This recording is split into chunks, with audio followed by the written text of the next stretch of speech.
কারণ তাদের কাছে দিনের জ্ঞান নেই, কিন্তু ইনকাম সোর্স। আচ্ছা, কিসা কেন বয়ান করতে? এমনি বয়ান করতো না। মানুষ যখন শুনে পাগল হয়ে যেত তখন সব ঝেড়ে ঝুড়ে পয়সা দিত। আর এই যারা ওই যুগের জালেম সরকার ছিল তারাও ভাবতো যে এগুলোতে মানুষকে ব্যস্ত রাখ, মাতিয়ে রাখ, তাহলে ওরা আমাদের সম্পর্কে কোনো বিক্রি করবে না। এই জন্য ওদেরকে মাতিয়ে রাখতো, ওদেরকে সরকারও বকশিস দিত। বানু উমাইয়ার যারা জালেম শাসক ছিল বা আব্বাসীদের বকবিল, তারা ওদের বকশিস টকশিস দিত, কারণ এরা এগুলো বয়ান করতে থাকুক আর জনগণ মেতে থাক আর আমরা আমাদের কাজ করতে থাকি, ক্ষমতা ঠিক থাকে। জি, আজকে সারা বিশ্বের যে আন্তর্জাতিক খেলগুলি বা জাতীয় যে খেলগুলি আছে, ক্রিকেট হোক আর ফুটবল হোক আর কাবাডি হোক আর অমুক আর তোমাকে যে ম্যাচ আছে, এগুলো কি জন্য? এই জন্যই যে যুব জেনারেশন মেতে থাকে এগুলোতে, খেলা নিয়ে, নারী নিয়ে, মদ নিয়ে, হারাম নিয়ে মেতে থাকে, যাতে ওদের চিন্তার কোনো সময় না থাকে জাতির সংশোধনের আর দেশের উন্নতির আর জাতির উন্নতির কোনো ফিকে তাদের না থাকে, ডুবিয়ে রাখে এদেরকে।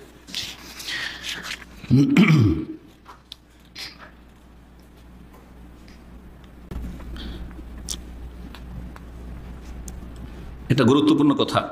তারপরে বর্ণনা করছেন ভাষ্যকার, কেউ বলতে পারে বা এই ধারণা করতে পারে যে ওই প্রাচীন যুগে, ওই যুগে মানে তাবাইন, তাবাইন, ওই যুগে সালাফদের যুগে, সেই যুগে এই কিচ্ছা কাহিনী বর্ণনাকারীরা ছিল, আজকাল নেই, আজকাল ওই সবগুলো নেই। এ কথা বলতে পারে লাম ইয়াউদ মওজুদান আল আন, এখন নাই হয়তো, ইন্নামা হুয়া আমরুন তারিখুন বাহত, সেটা ঐতিহাসিক বিষয় ছিল, চলে গেছে, আজকাল এগুলো আমাদের বর্ণনা প্রয়োজন নেই। এর উত্তরে বলছেন ওয়াহাজাদান খাতি, এটা ভুল ধারণা, বরং আজকাল আরো মারাত্মক আকার ধারণ করে আছে বর্তমান বক্তাদের অবস্থা, জাতিকে যে গুমরাহ করছে।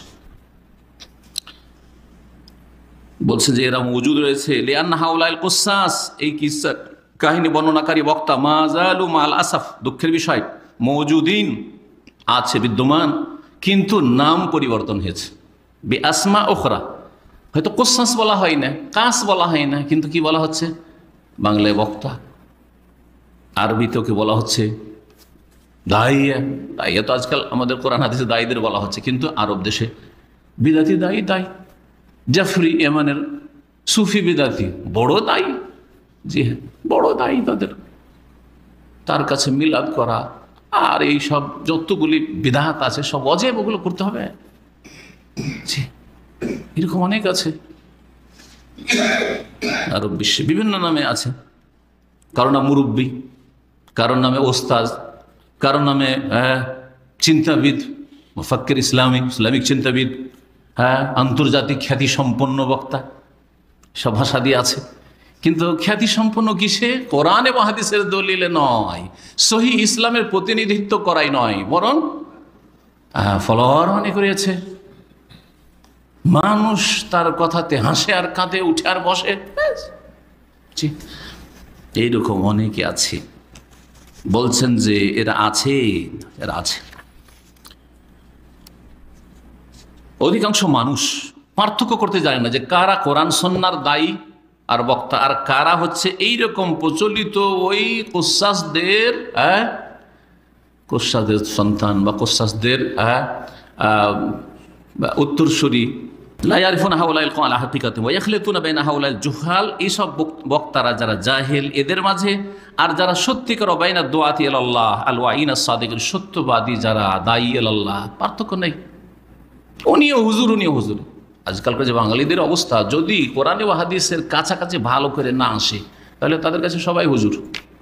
কথা বোঝা গেছে না? যে কোরআন হাদিস আল্লাহ এবং রসুলের কথা বলছেন এর ভেজাল, সেও হুজুর, ওকে আরো বেশি পছন্দ করে না, ওকে চায় না। আর যাদের মধ্যে যত ভেজাল আছে ওদের অনুসারী বেশি, ভক্ত বেশি, আর ওদের প্রশংসা বেশি। হ্যাঁ,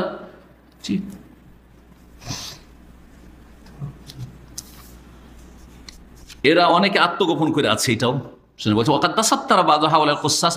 বর্তমান যুগের যারা এইরকম বক্তা তারা অনেকে আত্মগোপন করে আছে। তাদের লেভেল হচ্ছে আর দাওয়াইল্লাহ, দিনের দাওয়াত করছে, দিনের দায়ী, কিন্তু আসলে বিদাতি দায়ী, কোরআন সুন্নাহ এবং সালাফে সালেহিনের মানহাজের চরম বিরোধী, চরম শত্রু। জি, বিদ্বেষী, মোটেই বরদাস্ত করতে পারে না। সুযোগ পেলে লা ইয়ালুনাকুম খাওয়ালা, ক্ষতি সাধন করতে ছেড়ে দেবে না। সবসময় সৌদি আরবের বিরুদ্ধে লেগে আছে, চরম বিদ্বেষ তাদের। সালাফিদের বিরুদ্ধে লেগে আছে, সালাফের অনুসারীদের বিরুদ্ধে লেগে আছে। জি, এরাকে ভাষ্যকার তিন ভাগে ভাগ করেছেন, সময় আমাদের শেষ হয়ে যাচ্ছে। তিন ভাগে ভাগ করেছেন।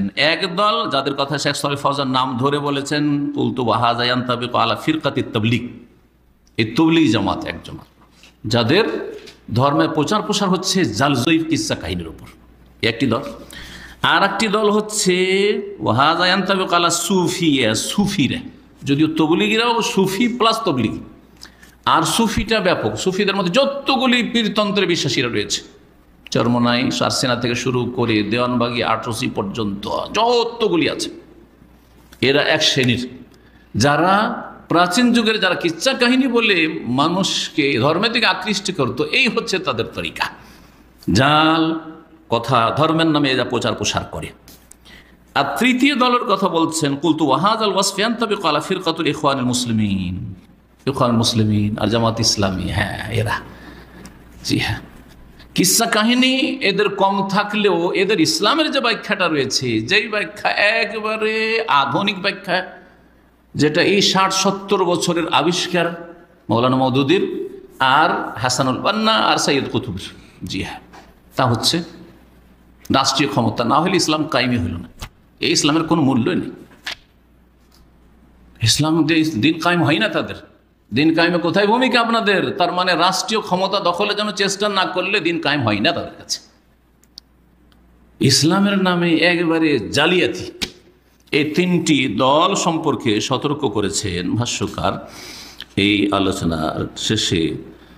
এখানে আজকের আলোচনা শেষ করছি। আল্লাহ রাব্বুল আলামিন এই সমস্ত গুমরাহদের ফিতনা থেকে উম্মাতে মুসলিমার যেন হেফাজত করেন। আল্লাহ রাব্বুল আলামিন যেন সৌদি আরবের হেফাজত করেন। সৌদি আরবের যত শত্রু রয়েছে প্রকাশ্য গোপনীয়, রাফেজি শিয়া ইরান থেকে শুরু করে ইরানের পৃষ্ঠপোষক এবং সুফি বেদাতি যারা এখানে শিরক বেদাত করতে পায় না, মাজার পূজা করতে পায় না, তাওহীদের দেশে এইসব শত্রু। আর এইরকমই যারা বেদাত তরিকা প্রচার প্রসার করতে পারে না, লুকিয়ে লুকিয়ে এখানে ওই সব করে বাড়ায়, এরা চরম বিদ্বেষ রাখে সৌদি আরবের মধ্যে। আল্লাহ এদের শার থেকে অনিষ্ট থেকে যেন সৌদি আরবের ওলামাদের, সৌদি আরবের শাসকদের হেফাজত করেন।